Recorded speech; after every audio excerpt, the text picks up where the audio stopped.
Welcome to Misunderstood, where we explore identity, the meaning of the word race, and talk about the multicultural and multiracial experience with stories from our own lives. I'm Hanalisa Kakibara. And I'm Amy Megara Taub. And today we welcome you to our first episode ever. We're so excited to be here.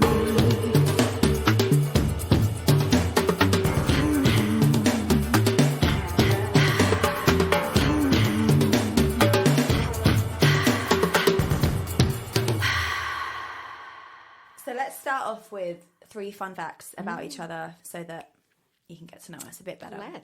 Let's start with you. Okay. I've got 2 words for you. Spag bowl. Yes. That is the absolute dish of my whole life. I will try and be humble and say that I am quite good at cooking it. I've had it. I can say it's freaking delicious. Oh, thanks. Also, for those of you who don't know, spag bowl is spaghetti bolognese. Oh, sorry. Yeah. Spaghetti bolognese translation. When I was a little kid, I loved it so much that I said, if I die, quite morbid, I would like everyone to eat it at my funeral to celebrate me. Yes, I'm weird. Terrible. Okay. Number 2. She's playing the melody of Hero by Mariah Carey, which is one of the only things that I can play on the piano and trick people into thinking that I'm quite good. Were you? But I can't play anything else. Were you crazy about that song? You know what? No, I don't know why I chose it. I went to a music shop and chose that music, the sheet music, took it to my teacher, and I didn't even really know how it went. Really? Yeah, it was so like strange. The biggest hit in the world, and the music video of her. I know, it was only later that I got appreciation for it, but why I chose that, something that I didn't know, to learn when I was 10 or however old I was. Yeah. Don't know. Just did. Well, thank you for learning it. I look forward to listening to you play it. I'll give you a rendition anytime.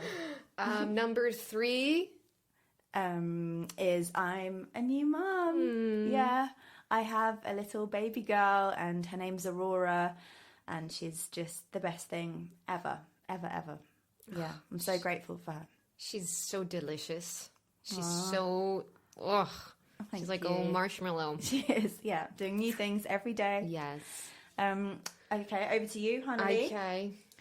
3 fun facts about Hannah Lee. 1, she is one of 5 children. Mm-hmm. She's the middle child. Yes, as you can tell. As you can tell. Well, you, Amy. Oh, yes. Right? Me, yes. What are middle children supposed to be like? They're usually the most problematic, I think, in families. Yeah. They're a little bit difficult. Or like there's a lot of drama around them, I think. I love being the middle child. Yeah. I got to be, the baby for a little bit, and then I got to be the eldest, like to my 2 younger siblings. So I really like to have that range. Bit of both. Of both, yeah.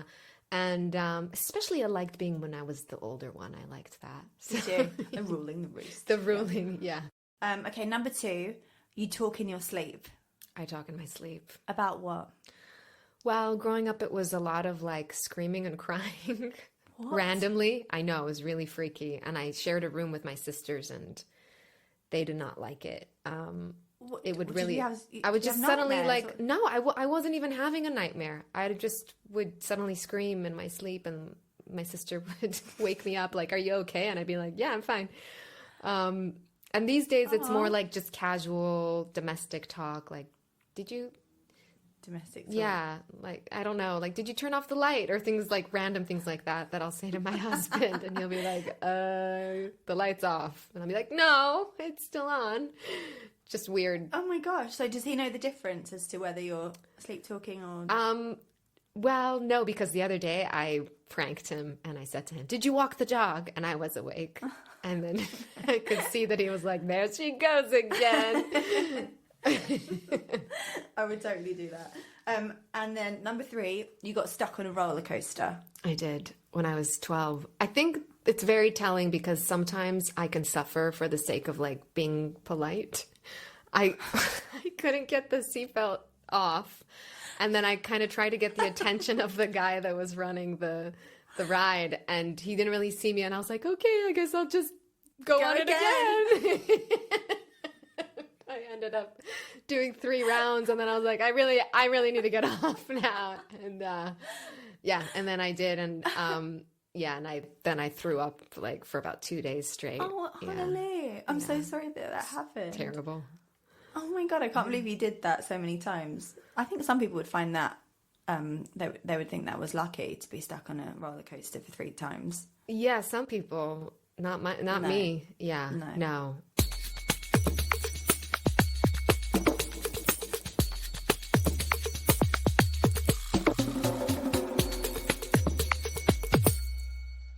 So before we dive into the episode, it's important for us both to say that we are here to offer up stories and theories and various ideas for you to consider and decide for yourself in light of your own knowledge and experience. Yeah, and we hope to explore, learn, and grow together with you. We're not professing to have any of the answers. Our aim is truly to just start conversations around these topics. Yeah, that's right. So let's share a little bit about our backgrounds. Why don't we start with you, Amy?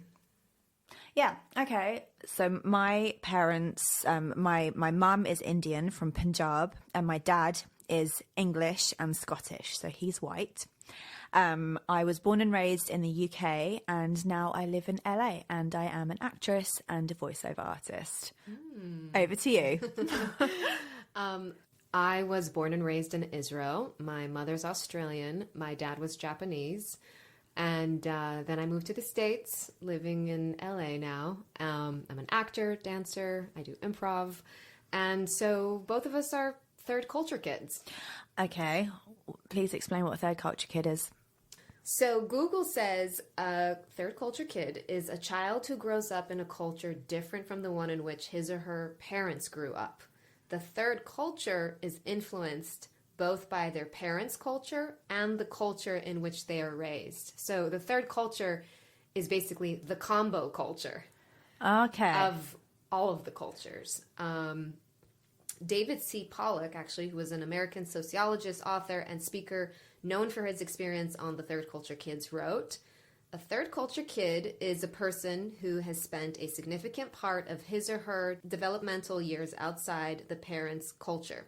The third culture kid frequently builds relationship to all the cultures while not having full ownership in any.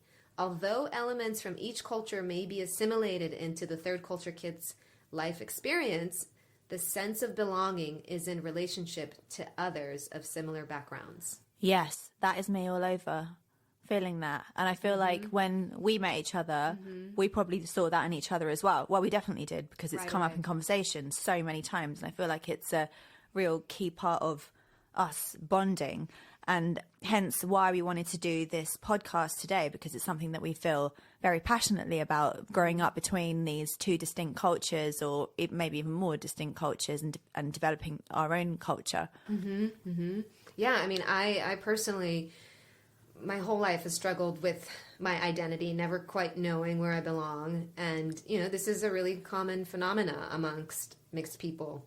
So, Amy and I, we just really wanted to create a space where we can share our stories, raise awareness, support one another, and hopefully build a community where, people like us can connect, feel seen, understood, and most importantly, feel like they belong. Yeah, exactly.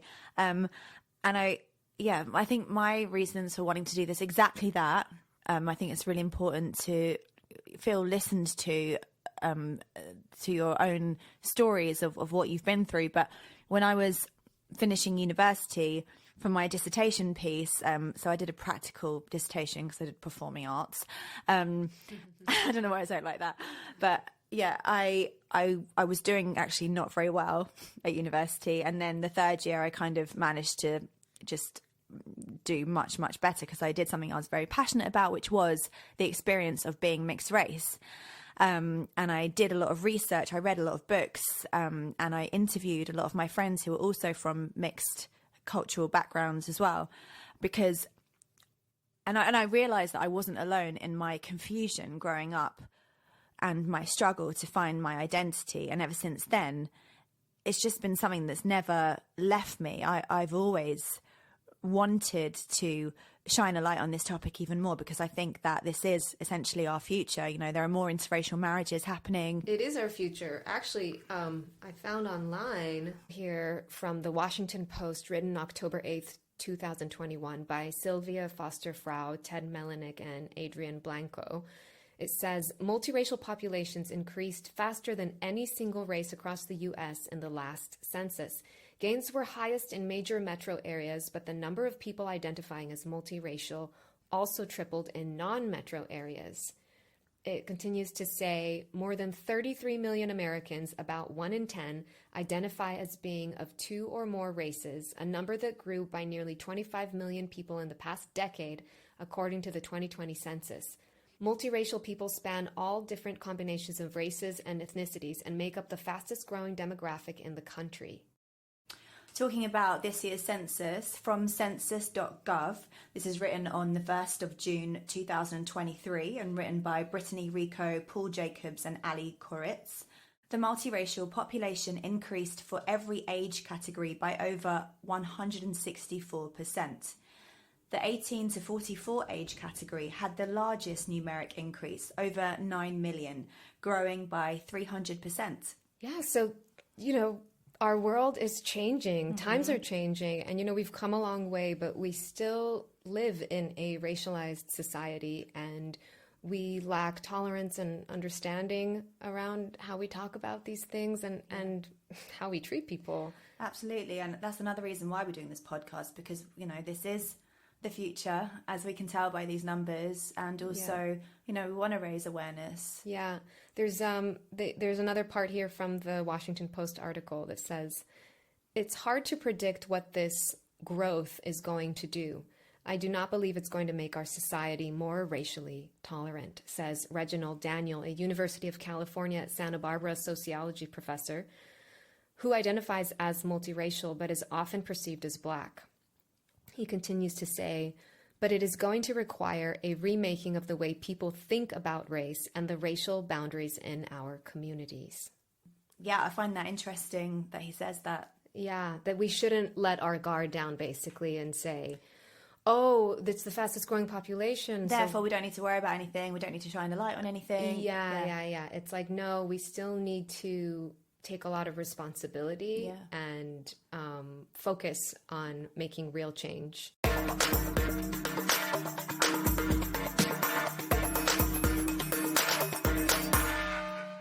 So you were talking about your dissertation. Yeah, my dissertation, and when I just said put in boxes, that just reminded me of what I called it. I called it Other, Please State. And the reason why I called it that was because every form that I was filling in at that time, even to, I think, maybe get into university or bank forms or whatever, it all said, please check whichever box you are. And it would say like Asian or white or whatever. And I couldn't tick any of them because I was both. And then it would say other. So I'd have to tick that. And then it would say, please state, as in please state what race you are. And I just remember feeling really kind of almost hurt that I had to do that. Like there wasn't... like you're the loser, Yeah, it's like, well, what are you then, love, if you ain't got a box? Yeah. And you did a one-woman show as well, didn't you, about this subject? Yeah. I did. Well, it wasn't just that, but I did a one-woman show about... It's called Improbable, and I wrote it, I co-directed it, and it's about all of these crazy experiences that I went through, the adversity I faced and had to overcome growing up in Israel, but through the lens of being a mixed race and third culture kid. Yeah. Well, I think what's so interesting about your story is also that you speak fluent Hebrew as well, right? Which is like another thing to add into the mix. Yeah, so even though I look Asian, the culture that I identify with the most is Israeli, and then the language that now it's shifting because I've been living in the States for 20 years, so English is becoming better than Hebrew, but originally Hebrew was like the first language, and that's what I learned to read and write. That was your first language? I didn't actually know that. My mom is Australian, so obviously I grew up speaking English, but immediately went to kindergarten. Everything was in Hebrew. And then first grade, learned to, read and write in Hebrew. Yeah, that was my main language. And English was weak. I was like, when I moved to the States when I was 18, I was really behind. I mean, I didn't have like the full, my vocabulary was lacking. And so I would, practice and start writing. I started writing my journal in English, and I started reading a lot of books in English. And oh my God, that's fascinating. I even had a tiny bit of an accent, people would say, when I first moved to the States. And now I'm losing the Hebrew, which is freaking me out. Every time I go back home, friends they're laughing at me because I'm saying words that don't exist in Hebrew that translate directly from English potentially, or, things like that. Anyway, well, your Hebrew still sounds amazing to me. Oh, thank you. Shalom, shalom. I think you're very clever. So let's dive into our episode.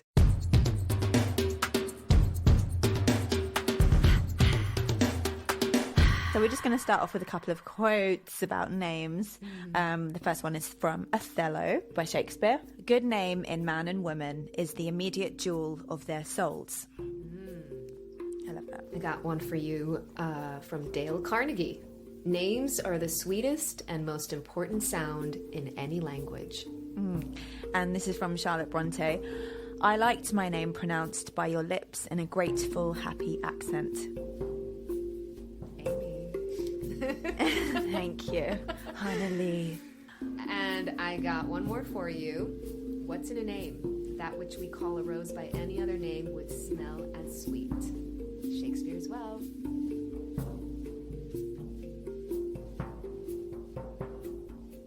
Yeah, so I literally just Googled, why is a name so important? And first link that came up was from the University of British Columbia. They have this like pamphlet that they give out to all their students, and it says, Introduction, the importance of our names. Our names are an incredibly important part of our identity. They carry deep personal, cultural, familial, and historical connections. They also give us a sense of who we are, the communities in which we belong, and our place in the world. This is why mispronunciations, misuse of our preferred common names, or misgendering can negatively affect and possibly hurt and impact a sense of belonging on campus. On campus, but in the world. Yeah. Everywhere we go, right? Our work environments and our relationships. And just off the back of that, this is an article written by Rajat Panwar in the Harvard Business Review, written on January 11th, 2022, entitled Why Getting Someone's Name Right Matters. Our names are our identities, but historically many people have anglicized their names to fit in, to appear more mainstream or gain social and cultural advantages in countries with dominant Anglo cultures. In fact, research suggests that more than half of Black and Asian job applicants in the US whitened their resumes to avoid any racial cues. Those who did were twice as likely to get callbacks for job interviews. Another study found that about half of the surveyed Chinese international students who attended US universities adopted English names to make it easier for others to pronounce them. Yeah, I mean, someone who's very close to me had a hard time getting a job interview with her last name. And it was when she didn't share her original last name that she was able to get more interviews. And that was, it was heartbreaking. Yeah, and I find it even more so because this was written in 2022. Yeah. The fact that it's still happening now. now. Big time. So your name is Amy Magera -Taub, right? Yes. Yes. It has changed many times over the years, which I think kind of is goes to show how confused I've been growing up. All right, let me start at the beginning. I was born, my name was Amrit Magera Entwistle. So not only did I have a very hardcore Punjabi first name, Amrit, which is a beautiful name, and I was always very proud of being called that, but I was given the nickname Amy when I was younger as well, just as a short name as well as Amrit. I also had a hyphenated name, so Megara-Entwistle. So it was names from two cultures flung together. And I feel like at that time, I really didn't know many other people whose names were hyphenated like that. And if they were kind of two names from the same culture. So already I just remember feeling like I just wanted to be like everybody else in my class.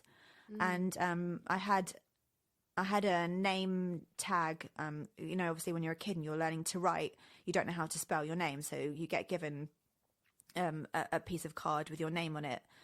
And I had that piece of card with my name for a much longer time than anybody else. So that was my name to begin with for the first few years. And my grandma and my uncle and a few other people in my family did call me Amy, which I always preferred. But I went to the same school from 3 to 18. So Amrit just stuck, even though I was called Amy outside school at dance classes or what have you. And my first jobs, I was known as Amy as well. And then my parents got a divorce when I was around 12 or 13, and I decided that I didn't want to use my dad's name anymore, not because I didn't want to be associated with him, but just because I was just sick of having such a long name. And I sort of did want to be like everyone else, and I feel a bit embarrassed to say that, but that is what happened. And so I changed it by deed poll, which is very easy to do. I think it's a bit too easy to do in England. You could literally change your name to anything and just get someone to sign it, and that's it. It's done. Is there a limit? Do you know? I don't know. Be a limit. As I was thinking about that the other day too. Yeah. Just like, well, I think it's complicated because you can change it, but then you got your passport, and that's complicated. That's where it gets complicated. Yeah. But I think because I was like, however old, I just said 13, 14. You're allowed to, but you went with your mom? I finally changed it legally when I was 18, so I didn't need my mum to do it. I think I just got my friend at uni to just sign it off for me. It's probably something that we did over a glass of wine or something like that. So then I was known as Amrit Megara, although I always resonated with the name Amy, and I always wanted to change it, but it just seemed like this big astronomical thing to do after so many years of just having Amrit. How did people react or respond when you would say your name, when you would introduce yourself? Because you don't look like you look like you're ethnically ambiguous. It's hard to tell where you're from. So. Yeah, it would often be like, sorry, what is it? Oh, I won't remember that. Can I shorten it to Am or something? I mean, it wasn't always that. Yeah. Some people did really respect my name, and they'd be like, oh, what is it? Okay, let me make sure that I get it right. Amrit, right? Okay. Did you have like a way of explaining it, like Amrit? Like, I think I used to try and make it sound softer than it actually is. So it's Amrit, but I used to say Amrit. I used to put an into Amaret versus Amrit. Yeah, and then I'd be like, like amaretto. I feel really embarrassed saying this right now. Yeah, but I did. That's a cookie, right? Yeah, it's a cookie. It's an Italian cookie. Yeah, the hard cookie. Yeah. And so, anyway, let's just cut to when I changed it to Amy, because this is a bloody long story and it could last an hour. During the pandemic, when everyone was just like digging deep and finding their souls, I just thought, I really want to change my name. I've been wanting to do this for ages. I'm just going to do it. I'm going to do it right now. And please jump in. Yeah. So flip to the rest of the people in Amy's life, me included, who know her as Amrit, which I was like, I got this friend Amrit. She's so cool. I love her. And then I get a text from Amrit, like, I'm changing my name to Amy. Yeah. And what else? What did the text say? Yeah, I'm changing my name to Amy. I'm still the same person. I'm by no means turning my back on any culture that I belong to, but this just feels like me. And this is what I'm doing. Well, what else did I say? Please respect my decision and don't try to change my mind, because then it's done. Okay. Done. And there, I really want to find this text. Okay. Somewhere. Yeah. You're going to read it out. It felt like I didn't, I mean, of course you had to tell everyone. So the easiest way was probably to do a text. Send a message out. Yeah. But I was like, check, done that. Call me, girl. Like, tell me, like, I felt like this is something that we would sit over a lunch or something and you would announce it to me. But now looking back, I'm like, of course you couldn't have, first of all, it was pandemic. We were stay-at-home orders, but this is something that you had to do with everyone. Yeah. And now that I've been at your wedding and I got to meet your huge family, like I can.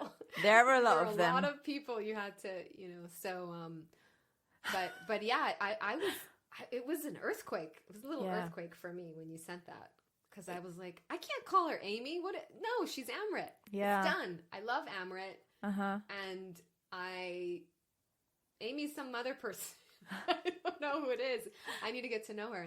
And for months after you changed it, I would stumble and I would want to call you Amrit, and I would be like, really force myself to say Amy. And it felt foreign. It felt like it didn't feel natural to do. But now it's been, how long has it been? Oh, it's been about 2 years. 2 years. Now you're only Amy to me. Like, it's a strange thing to change your name. Yeah, I know. I think it is a pretty big thing, but at the time I just felt so compelled to do it that I was like, it's happening. But it's interesting for me to hear that from you, because I've heard that from obviously some of my family members and my friends as well. And also, just to quickly say, because I know we're talking about us both being mixed, when I put it on, because I put a thing on Instagram as well, and I got a few messages to say, oh, that's it, I'm unfollowing you now, turning your back against Indian culture. A couple of people were like, you know, don't do this, you're going against your roots. And that was really hurtful for me, because I would never do that. I'm very proud of I'm talking very passionately here, but I am very proud of being both. And I simply changed it to Amy because it felt like me. You know, those quotes sum it up. Like it felt like, I don't know, the jewel in my heart or whatever it is. Yeah, but it really did, and it was a big thing for me. Like I felt elated after I sent out that message. You know, so, you know, talking about when you're a third culture kid, there's that feeling that you're an outsider all the time. And so one of the main wants in your life is to belong, right? And a tool to try to belong more is to please. I know I'm like, I can be such a people pleaser, you know, and I wonder, by staying Amrit for all those years, was there a part of you that was trying to please someone in your life, or I think so. I think I just knew that it would be a big thing for me to change it, and I was worried about what other people would think. So essentially I was trying to please people because I didn't want people to feel uncomfortable. But which people? Was it more like the Indian side that you were trying to please, or was it just... I feel like it was probably everybody. Like, I can't really pinpoint certain people. Maybe subconsciously I did think, oh no, certain people are going to think she's turning her back against her culture. And I thought I'd get some backlash, which I did. Yeah, it was legitimate reasons. Yeah. Legitimate fears. But I think because I was alone in an apartment for 6 months, I just didn't care in the end. And so I just did what I wanted to do. And it's sad that I didn't do that for many years. But I do just want to say that, yes, maybe it was hard for some people at the beginning to make that adjustment initially. But now everyone in my life is so very supportive of my decision and, you know, makes a real effort to make that change for me.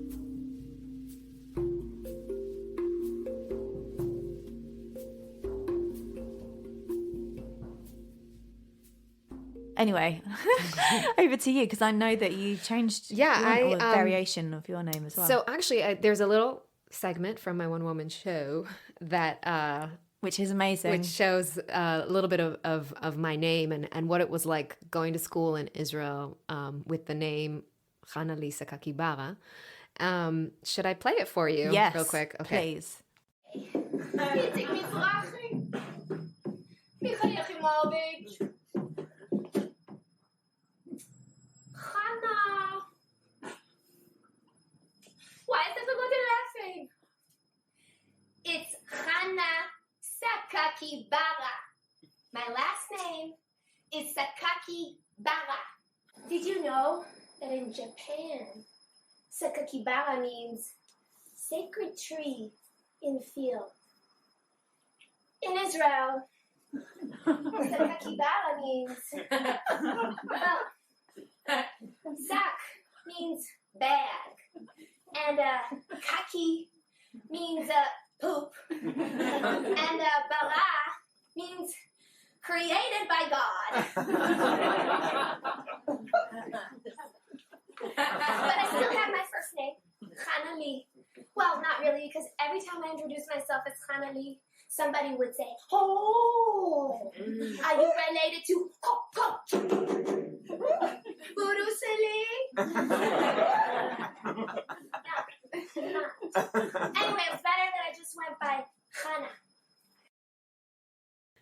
Yeah, so as you can see, I was born Hannah Lee Sakakibara, but dropped the Lee very quickly to be Hannah, and Hannah is a very common name. I mean, it's not as popular anymore. It's a little old-fashioned.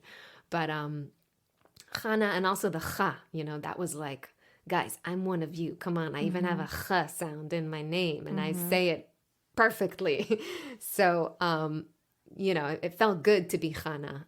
I wanted to be Israeli, and it was an impossible thing because, I look Asian. So this doesn't, until this day, every time I go home to visit, almost every public interaction I have to convince them that I understand them, that I speak the language, that I'm from here. That must be because so everyone frustrating. treats me. Yeah, everyone thinks I'm a tourist.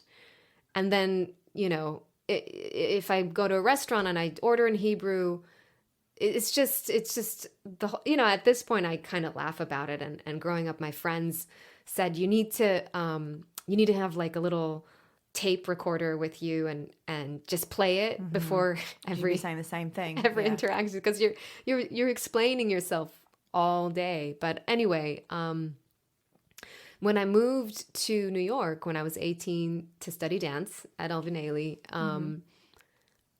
it wasn't like you where I had time to, really sit with it and be with my name. And I never really thought about it too much. But for some reason, when I moved to the States, there was this instant click in my mind, like, okay, you're in a new country now. All bets are off. You can go back to your real original name, Hannah Lee. It sounds nice in English, Hannah Lee, and it's actually a beautiful name. And you can now be fully you. You don't have to like cut it off or turn it down or adapt it. You could just be what you were born. And so I signed up to the school as Hannah Lee, started introducing myself as Hannah Lee. And then of course here, people also assume that Lee is my last name because it is a known Asian last name. So people always think that I'm introducing myself with my first and last name. And then I have to say, no, my first name is Hannah Lee. My last name is a whole other story. Get that tape recorder out again. Yeah, I know, exactly. And they're like, what does it mean? What does Hannah Lee mean? And, and actually, Lee in Hebrew means for me. So when you say Hannah Lee, it's like you're saying, my Hannah, or Hannah for me, like kind of like making that's nice. Yeah. So, my mom named me that because she was trying to give me that like cultural Hebrew name. But then it all got. Oh my gosh.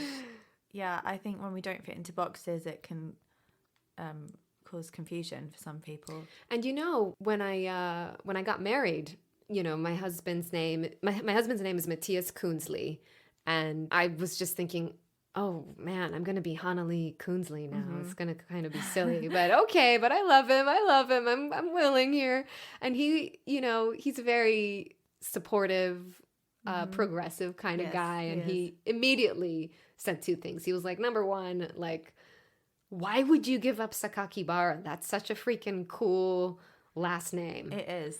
Thank you. Don't always hear that, but thank you. And then the second thing, he was like, why would you take my name? Not because of what it is, but just because as a woman, like, no, you be you, woman. You keep your name. You don't need to take my name like I lord above you or anything like that. We're love equal. That he says that. Yeah. He was like, you do you and I'll do me and let's be together. And it is a bit sad that I needed him to say that to me. Yeah. But also beautiful that I chose him, and we help each other out. Oh, that really is. I just wanted to ask you, what was it like for you when you said that you wanted to reintroduce yourself and you said your name was Hannah Lee? How did that feel? It felt good. It felt really good. It was also, I didn't send an announcement text to everyone I kind of did it like down low and it gradually. So for a while I was Hannah Lee here, but still Hannah in Israel. Okay. I'm a people pleaser, as I said. And then I guess, this is what happened. I was working in an Israeli restaurant in New York on the Upper West Side called the Hummus Place. And so a lot of the staff were other Israelis. And so I introduced myself to them as Hannah Lee. And then those Israelis ended up moving back to Israel. So every time I would visit, I now had Israeli friends that knew me as New York Hannah Lee and were addressing me as Hannah Lee. Then I had my old childhood friends that were calling me Hannah. And so when there would be group situations, suddenly there were multiple options. And and then eventually my family started calling me Hannah Lee, and now everyone in Israel pretty much calls me Hannah Lee. And still some old family friends and stuff will call me Hannah. Yeah. Which, and my family will say sometimes Hannah, but I kind of like it. Feels like a closeness when they call me Hannah. Oh, that's really good. Yeah. So you don't go around correcting them or anything? No. I correct people here. But when I'm on set or things, and here people call me Hannah. Oh yeah. They'll call me Hannah, and then I'll say it's Hannah Lee, and then they'll go, oh, Hannah Lee, and then I'll say no, Hannah Lee, and then Hannah Lee, and I'll say Lee is not my last, and I'll go through the whole thing. And I learned that on set it really sucks, because if you don't correct them on the first day, then you have like 60 people. I know. They all copy each other. Yeah, I was working on this soap opera, and like the way it works on soap is like they announce your name over the speaker to come to set to do your scene. And so if they would announce Hannah, like I'm not necessarily going to respond to that over the, you know what I mean? I'll think they're calling someone else to set. So yeah, I try to do it, but you also, since again, I can be a little bit of a people pleaser. I have a hard time having to correct people more than once or being really adamant about it. I'm working on that. It's a work in progress. Yeah. Yeah, no, that's good. I have people in my life who still call me Amrit. I let them off. But what? I let them off. Let them off the hook. They're my aunties and stuff like that. And I'm like, it's fine. It's totally fine. Yeah. I'm not going to be like, actually, I'm not going to respond to you because you haven't said Amy. But it does feel nice when someone makes the effort to call me Amy, who used to call me Amrit. You know what I mean? Did you notice me making the effort? I can't remember now, because I feel like the last year's just been a blur with like I was like forcefully saying your name more often than I would. I would be like, hey, how's it going, Amy? How you feeling today, Amy? You're like, I will remember.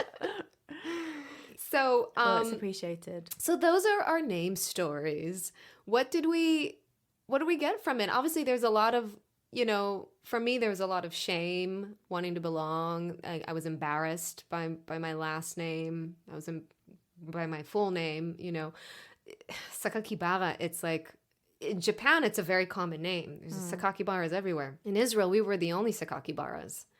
You could literally go to the phone book and find us, because there was, it was so very unique. convenient. Yeah. And, every time like we would get like a utility bill or something in the mail, like I wish I like took pictures over the years of all the times our last name was misspelled. Yeah. Oh, mine too. I'm like the Mac era. There's many variations. So just the other day, a friend of mine, she suddenly turned to me and she said, Sabakora? And I was like, what? She was like, is that your last name? And I was like, no, Sakakibara. Yeah. It's a tricky one. Yeah. How do you feel that you kind of grew out of this? Yes, that is a very good question. I think that, yes, a name is important and it does link you to your history and your ethnic background. But I think you should be the name that you want to be as well, taking pleasing people out of the equation.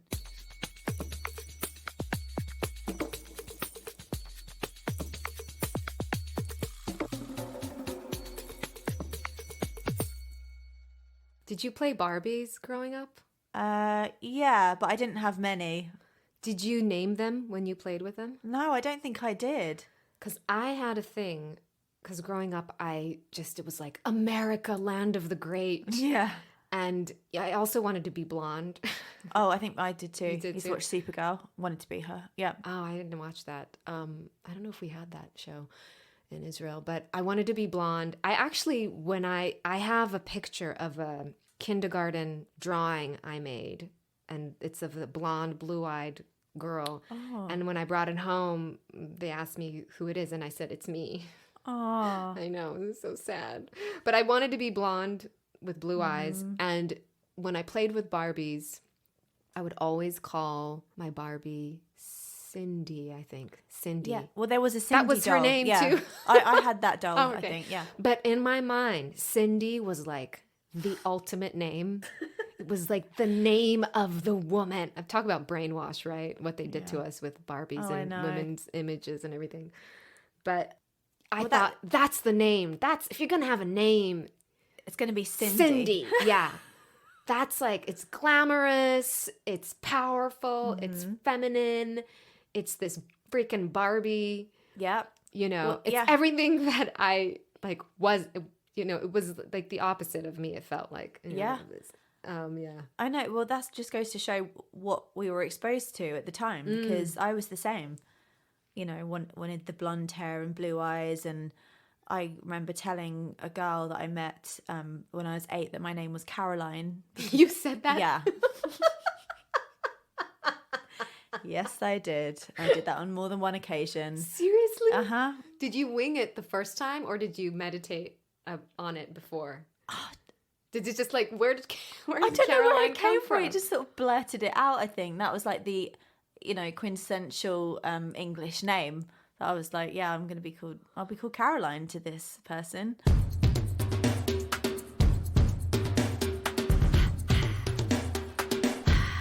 When I transitioned into acting and I was kind of new to the industry, I had a general meeting with the casting director. It's when you meet with a casting director and they kind of get to know you, and I asked this casting director different questions, and one of them, I was being like just super upfront with her. I was like, you think I should just stick with my stage name as Hana Lee, or should I keep my whole name, Hana Lee Sakakibara, because it's a really long name and it's a difficult last name to pronounce. And it was really cool because she said to me, no. She was like, don't change your name. That's your name, Hana Lee Sakakibara. Let people freaking learn it. Oh my God, I love her. Yeah, I love her too. I really, again, sad that it had to come from someone else, that I needed that validation from someone else. And we're asking someone else what they think we should do with our own name. Yes. Yeah. It's really sad, but I do wear my name proud now. And oh my gosh, I'm getting emotional. It's taken a long time. Oh, yeah. So I think it's a journey, and that's just one little part of it, the name. But I feel proud of my name. I love my name. And simultaneously, yes, our names have a lot of weight, but also it's just a name. Like, who I am is way more important and valuable than my name. Amen. Yes, exactly. And that is how I feel about even changing my name, because I have not changed. I'm the same person. And it's just the way it sounds. It just feels more like me. And so, yeah, with that in mind, I just think we should be proud of who we are, let go of attachments. Yeah, be brave like you were, and ask if you're out there and you're wondering what to do with your name, you're not sure about it, ask yourself, who am I trying to please? What am I doing this? Yes, there are going to be some repercussions potentially. Yeah. I think that's maybe the moral of the story. Like, just please yourself. It's about, as long as you're not hurting anybody else, do what you want. Like, I changed my name, and for me that feels like me. So do what feels like you. And on that note, we've come to the end of our first episode. We did it. Thank you so much for being here with us, for listening, for starting this journey with us. If you like this episode, please share it with your friends and family, where we really want to start a community here. Also, please follow us. Please leave us a rating. Please leave us a review. It's going to really help us. It's really going to help us boost things and reach a wider audience. And also, we have Instagram pages and Facebook page. You can also email us and just come and say hi to us on our socials. We would absolutely love to hear from you. I'd love to get your feedback or anything that you suggest that you want us to talk about or delve into. All of the references and everything that we've mentioned is going to be on the show notes, so you'll find links to everything there. Yes, and this episode was produced by us, and music is by Matthias Kunzli, our music man. Thank you so much. Thank you. Bye. See you soon.